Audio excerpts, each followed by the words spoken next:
Imagine waking up one day and realizing that silence has become your only honest companion. You scroll through messages filled with small talk, laughter emojis, and weekend plans that somehow feel heavier than solitude itself. You notice that every interaction demands a subtle performance. A soft smile here, a diluted truth there, a well-timed laugh to maintain the rhythm of connection. But underneath it all, something begins to rot. The soul grows weary of masks. What if intelligence, real, piercing intelligence, isn't a gift of connection but a curse of perception? What if seeing too clearly makes belonging impossible? You start to notice what others don't. How conversations chase noise, not meaning. How gatherings fill the void with distraction. How everyone seems to be running from something unnamed, terrified that stillness might reveal it. And suddenly you find yourself recoiling from the very thing you once craved: company. You begin to sense that solitude isn't loneliness at all, but freedom in disguise. Schopenhauer once said, "The more intelligent a man is, the more he will be inclined toward solitude." At first it sounds arrogant, perhaps even cynical. But what if it's not? What if it's merely descriptive, not of superiority but of sensitivity? The brighter the mind, the sharper the pain of disillusionment. The more you see, the harder it becomes to unsee the absurd theater of human behavior. The posturing, the envy, the compulsive need to be seen. You begin to understand that society doesn't reward truth. It rewards conformity. It's not that smart people choose to be alone. It's that the social world becomes unbearable when you realize how much of it is built on lies we've agreed to ignore. The smile that conceals resentment. The friendship that thrives on convenience. The applause for mediocrity disguised as success. You start to question, who can you speak with without diluting your thoughts? Who listens without waiting for their turn to talk? Perhaps you've felt it, that quiet disconnection even in a crowded room. It's not arrogance, it's awareness. You begin to see patterns where others see normalcy. You recognize that most people don't seek truth. They seek comfort, and comfort often demands blindness.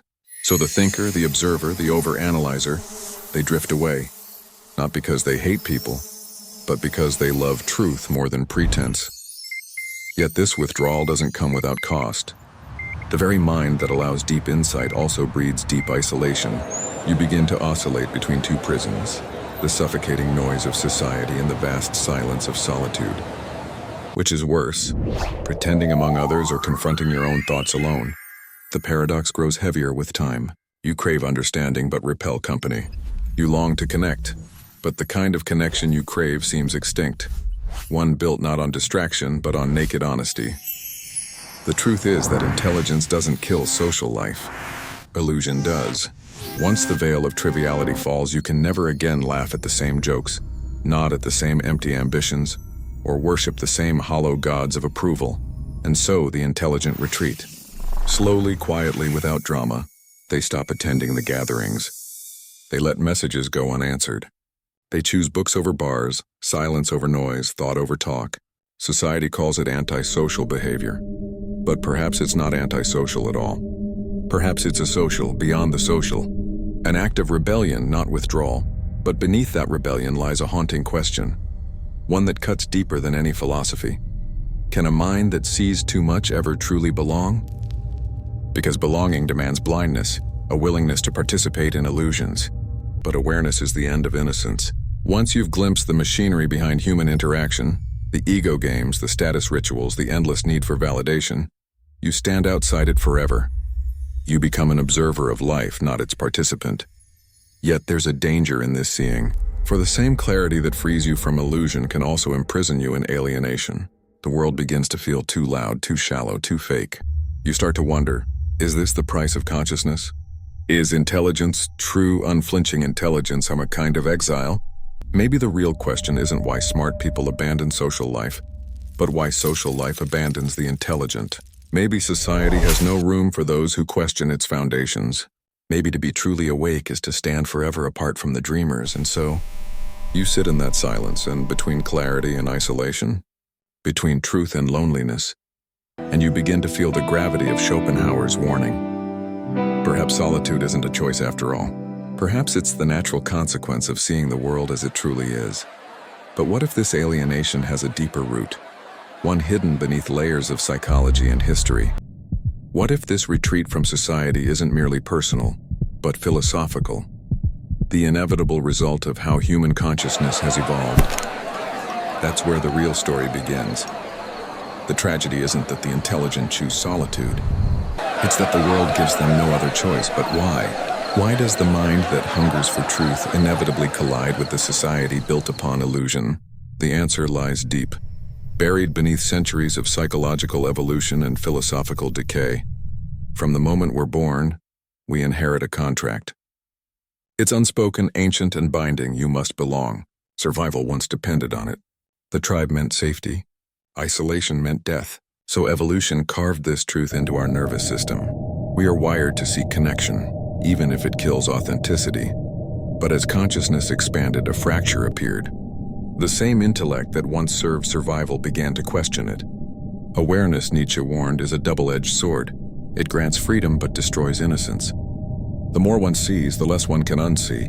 The masks, the hypocrisies, the machinery of human pretense. In the ancient world, the philosopher was both revered and feared. Socrates was sentenced to death not for crime but for clarity. He asked questions too sharp, too unsettling. He disturbed the collective dream. For society to function, it needs consensus, a shared illusion of meaning. The moment one man sees through it, the equilibrium trembles. Carl Jung described this tension as the conflict between individuation and collective identity. To individuate and to become truly oneself, one must step away from the crowd. Yet doing so invokes a primal fear, because the crowd is our ancestral shelter. Jung saw solitude not as withdrawal, but as a rite of passage, the painful metamorphosis from the social self to the true self. But few complete this journey.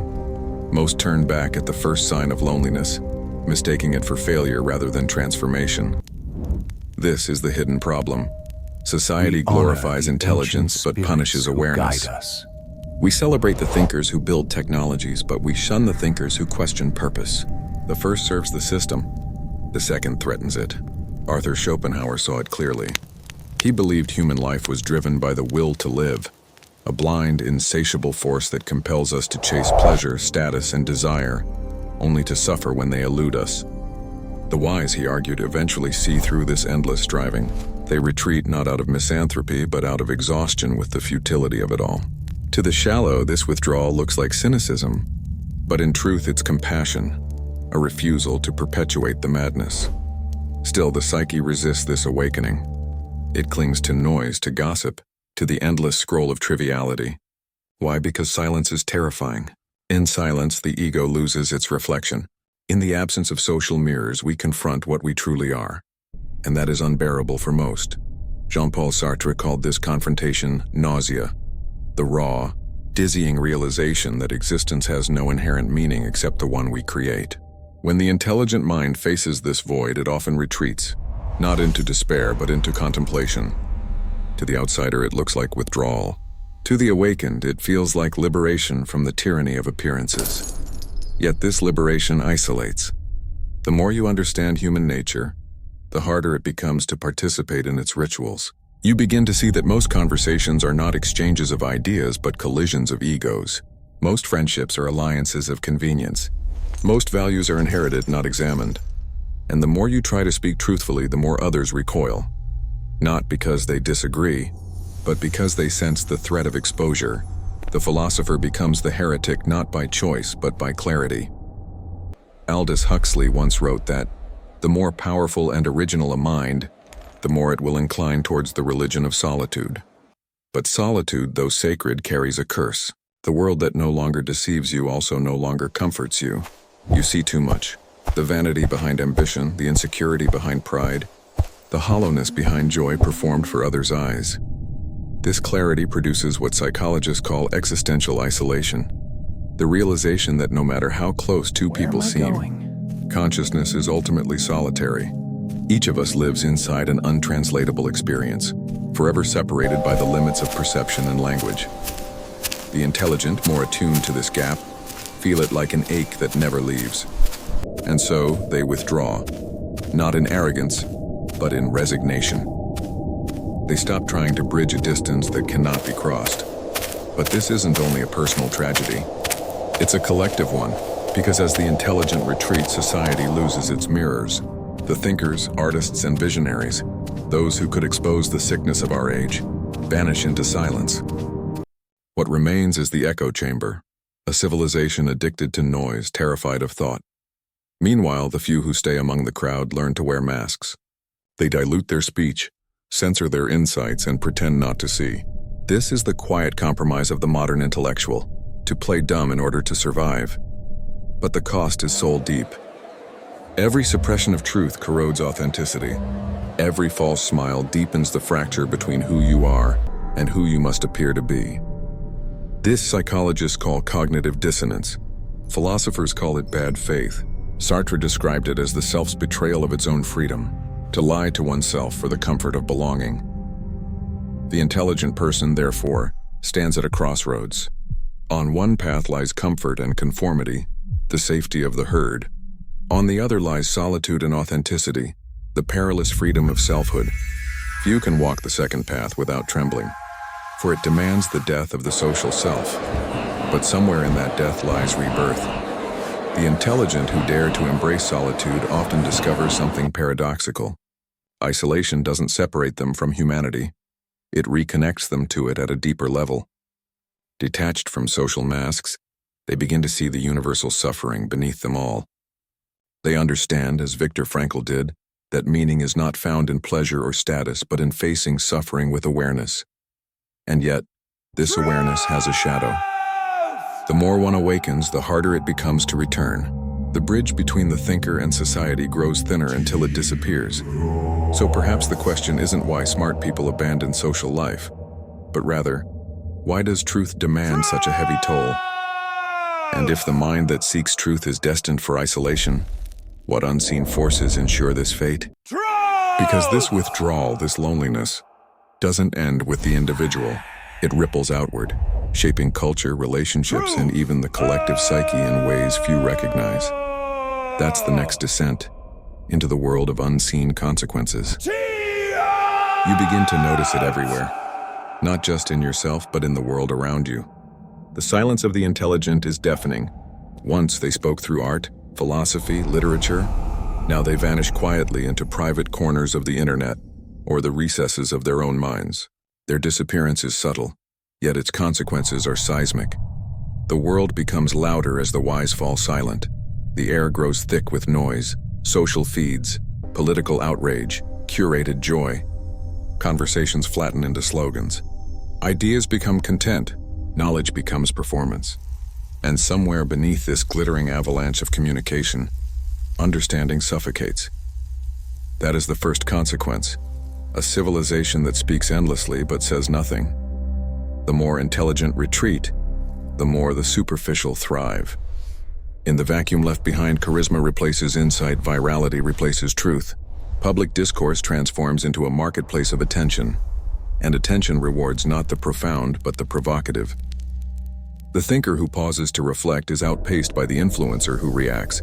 But this isn't just cultural decay. It's psychological erosion. Because when truth loses its voice, illusion becomes law. People begin to live as though performance is reality. They curate lives instead of living them. They mistake visibility for worth, applause for meaning. The collective psyche shifts from being to appearing. And the intelligent, seeing this with cruel clarity, withdraw even further. Disgusted, exhausted, alienated. Yet their silence deepens the very sickness they flee. This is the vicious cycle. Awareness breeds isolation. Isolation breeds ignorance. Ignorance breeds noise, but it doesn't stop there. The exile of the intelligent has neurological and emotional costs. Solitude, while initially liberating, can harden into existential frost. The brain, shaped by millennia of tribal survival, begins to suffer without human resonance. The very sensitivity that made one perceptive now becomes a source of pain. Over time, loneliness rewires the mind. Studies in cognitive neuroscience reveal that chronic isolation amplifies the brain's threat response. The world feels more hostile even when it's not. Thoughts turn inward, looping, recursive. The same intelligence that once illuminated becomes self-consuming, devouring itself in analysis. The philosopher becomes prisoner to his own depth. Schopenhauer warned of this too, that those who see life too clearly risk collapsing under its weight. To see the futility of human striving without the balm of illusion is to stare into what he called the torment of existence. Without the opium of social distraction, consciousness can become unbearable. So the intelligent are torn between two agonies, the emptiness of shallow company and the abyss of isolation. Neither offers peace, only different flavors of suffering. The unseen consequence here is not just loneliness, it's alienation from meaning itself. Meaning, after all, is communal. It emerges in dialogue, in shared experience, in symbols passed between minds. When those most capable of shaping meaning retreat, the collective imagination collapses. The sacred becomes ironic. The profound becomes cringe. The holy becomes meme. Nietzsche foresaw this collapse in his declaration that God is dead. What he meant was not merely religious death, but the death of shared belief, the center that once held society together. And when that center falls, the intelligent, who depend on coherence for sanity, feel the rupture most acutely. Thus emerges the modern malaise, a generation drowning in information but starved of wisdom. Knowledge without orientation, insight without belonging, minds capable of understanding everything yet anchored to nothing. This is why the intelligent grow quiet, not because they despise humanity, but because they mourn it. They watch as society celebrates ignorance as confidence, triviality as authenticity, outrage as passion. They see how modern life rewards speed over depth, appearance over essence. The thinker's tragedy is not that he cannot speak. It's that when he does, no one listens. But the cost of this silence extends far beyond the thinker. As the wise retreat, leadership decays. Societies once guided by philosophers, poets, and visionaries now answer to algorithms. Policy is driven by trends, ethics by optics. The loudest replace the wisest. And this cultural inversion, where noise becomes virtue, breeds a peculiar despair in those who still feel. It's not depression in the medical sense, but existential fatigue, a weariness with the absurd repetition of human folly. A sense that no matter how much truth one sees, the world prefers its illusions.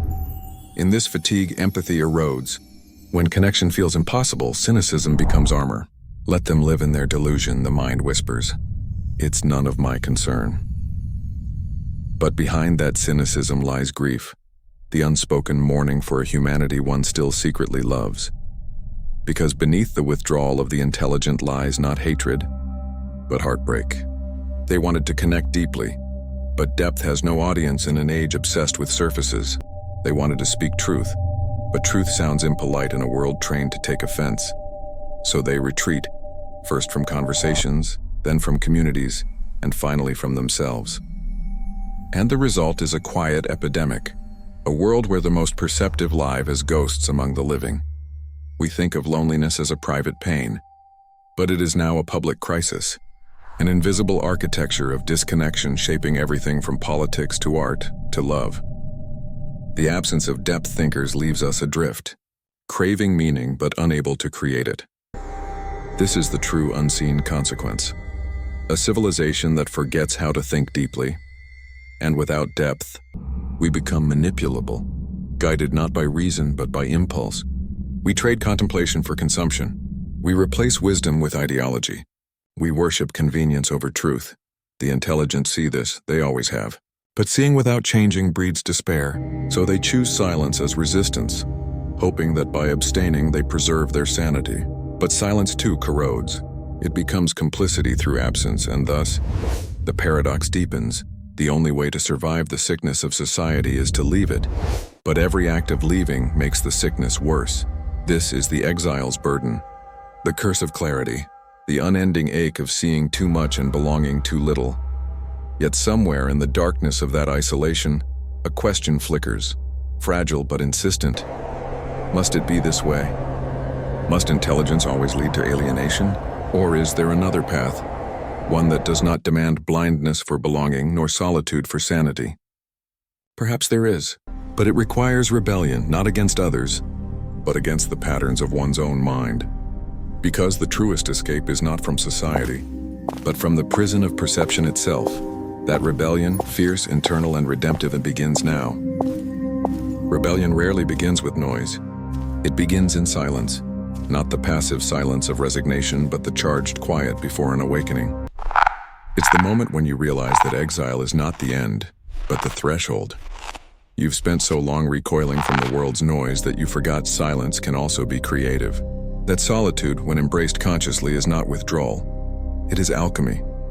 To break free is not to rejoin the world as it is, but to rebuild the terms of engagement. It requires unlearning the psychological reflexes that keep you bound to false belonging. The craving for approval, the reflex to explain, the fear of being misunderstood. The intelligent are haunted by these because they sense their difference.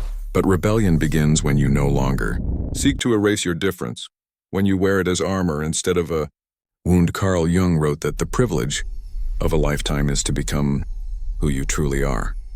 Yet most people never do, because they confuse authenticity with acceptance. They try to be themselves within a system designed to reward imitation.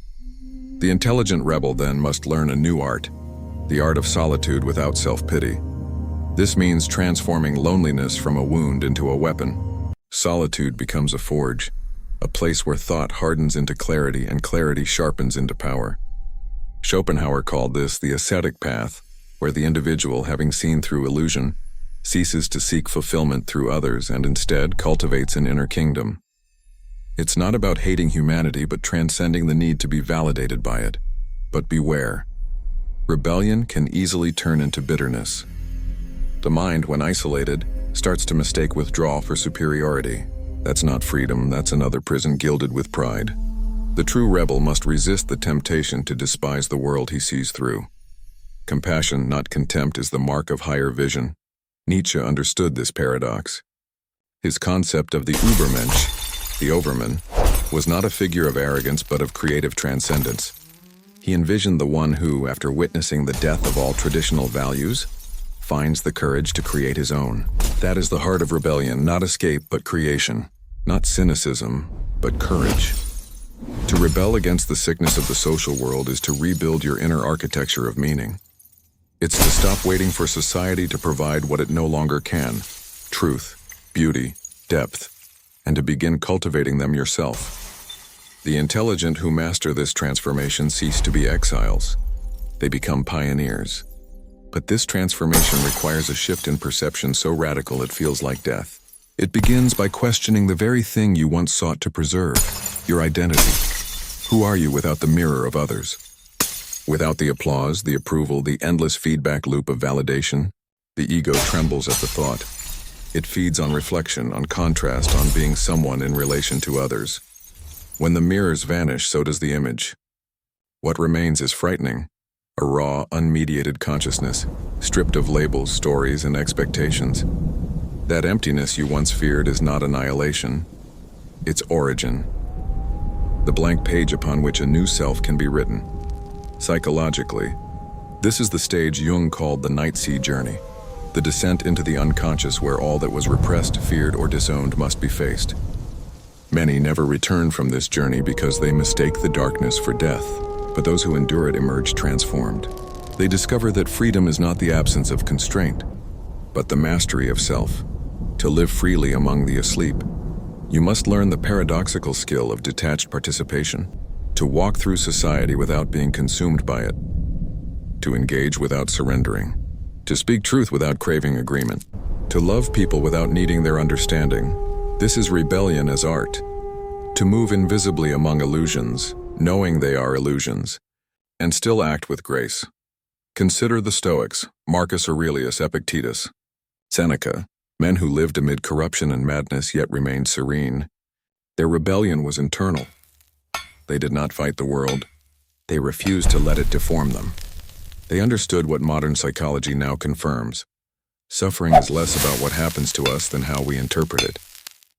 The mind, disciplined through awareness, becomes unbreakable. And yet rebellion is not about self-denial. It's about reclaiming the fullness of being. It's learning to feel deeply again, after years of numbing cynicism. To see beauty not as a distraction but as defiance. To read, write, create, and love. Not because the world understands, but because you do. Aldous Huxley warned that modern society seduces the intelligent into despair by drowning them in triviality. To resist this, you must become deliberate. Every act of attention becomes an act of rebellion. Every moment of stillness becomes resistance against the machinery of distraction. Every honest word becomes a revolt against collective delusion. Freedom, then, is not found by fleeing society. It's found by refusing to be hypnotized by it. When you no longer seek to fit in, you gain the power to shape reality on your own terms. Your solitude becomes strategy, your silence becomes signal. You begin to live according to an inner law, a moral compass unshaken by trends, applause, or ridicule. And this inner sovereignty radiates outward. Others sense it, the quiet confidence of someone who doesn't need to be understood to exist.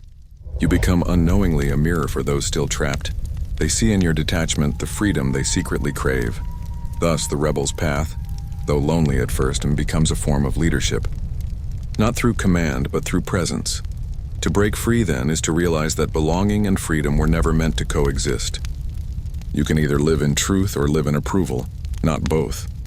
The intelligent must choose again and again which prison they prefer, comfort or clarity. But here lies the deeper secret. Once you choose clarity enough times, comfort transforms. Solitude no longer feels like loss but alignment. Silence no longer feels empty but sacred. The very things that once felt like exile become home. That is the final phase of rebellion. Not escape from the world, but reconciliation with it. To stand apart and yet not against. To love humanity not because it is wise, but because it suffers. To walk through madness untouched, yet still reach out a hand to those drowning in it. Rebellion, in the end, is not rage. It's grace under truth. And from that grace emerges something greater than rebellion. Realization. Because when you finally stop fighting the illusion, something extraordinary happens. You see through it completely. And what you find on the other side is not loneliness, but liberation. There comes a point, quiet, almost imperceptible, when rebellion dissolves into revelation. You stop resisting the solitude and something within you shifts. The silence that once terrified you begins to speak in a language older than words. It whispers not of exile, but of return. Because the final truth is this: you were never meant to belong to society's illusions. You were meant to belong to existence itself. When Schopenhauer said, "A man can be himself only so long as he is alone," he wasn't glorifying isolation for its own sake. He was pointing to the truth that identity, the self you show the world, is merely a reflection cast upon others. Alone the mirrors vanish. What remains is not the social self, but the essential self. The one untouched by approval, untouched by rejection. This is the realization most never reach, because they confuse silence with absence. But silence is not absence. It is presence in its purest form. The intelligent, after years of wrestling with alienation, begin to see that solitude was not punishment. It was initiation. Every moment of disconnection was training. Every ache of loneliness a doorway into awareness. You begin to see life as Schopenhauer, Nietzsche, and Frankl did, not as something to be escaped, but as something to be transcended through meaning. Nietzsche's madman proclaimed that God is dead, but he also said something most forget. Must we ourselves not become gods, merely to appear worthy of it? In other words, when the external sources of meaning collapse, religion, society, approval, the task falls to the individual to create meaning from within. And this is the destiny of the intelligent exile, to become a creator of meaning in a meaningless world. You start to realize that your alienation was never from humanity, but from illusion. You were not rejecting people, you were rejecting falsity. You were not abandoning society. You were being reborn outside its hypnosis. This is the paradox of enlightenment. The same intelligence that once separated you from others now reconnects you at a deeper, more compassionate level. You begin to see that everyone, even those trapped in the noise, is suffering in silence. Their distraction, their conformity, their compulsive need for validation, it is all camouflage for pain. Suddenly, you stop judging. The world doesn't feel like an enemy anymore. It feels like a wounded child. You realize that you were never superior to others, just more exposed to truth. And with that exposure comes responsibility, not resentment, The philosopher's solitude transforms into the sage's serenity. You no longer crave belonging because you understand that belonging was never external. It was always about resonance. You belong to every mind that has ever searched for truth, every soul that has ever suffered for authenticity, every heart that has dared to feel deeply in a world that numbs. And in that recognition, the loneliness dissolves.